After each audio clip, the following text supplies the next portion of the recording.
দারুণ একটা বছর। আমি মনে করি যে প্রিমিয়ার লিগে এরকম বছর কবে, এরকম আনবিটেন চ্যাম্পিয়ন কবে কোন আমার মনেও নেই এটা আসলে।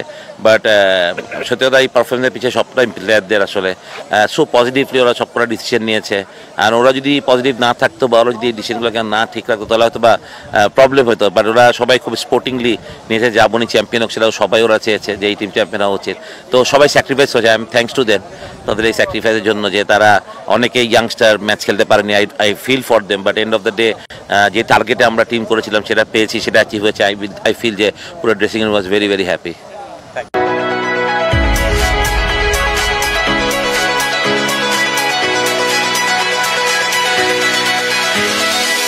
না আসলে ঘটনা যখন আমরা দেখি লাস্টে, তখন আসলে আমরা উইনিং বা ট্রফি নিয়ে চিন্তা করি, বাট ঘটনার পিছে অনেকগুলো ব্যাপার থাকে যেগুলোর কারণে আমরা চ্যাম্পিয়ন হই। ডিফারেন্ট দেখেন, 17টা ন্যাশনাল টিমের প্লেয়ার অলমোস্ট, এবং চাচা সবসময় বলে যে আমার জন্য টিম করাটা অনেক কষ্ট হয়ে যায়। তো প্রতিটা প্লেয়ারের জন্যই কিন্তু একটা চ্যালেঞ্জিং, আর গরমও ছিল, সবাই 100% এফোর্টও দিছে।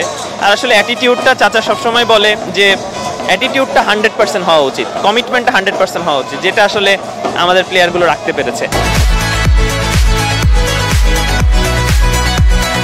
চ্যালেঞ্জ, অনেক চ্যালেঞ্জ ছিল। আপনি দেখেন যে ন্যাশনাল টিমের ম্যাক্সিমাম ক্রিকেটাররা অন অ্যান্ড অফ ছিল, প্লাস অনেক তাপমাত্রা ছিল, তো এটা অবশ্যই কঠিন ছিল।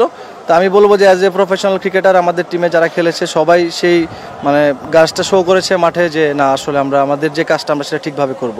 সো সেটা সবার প্রফেশনালিজমের কারণে আমার কাছে মনে হয় যে এই রেজাল্ট আমাদের এসেছে।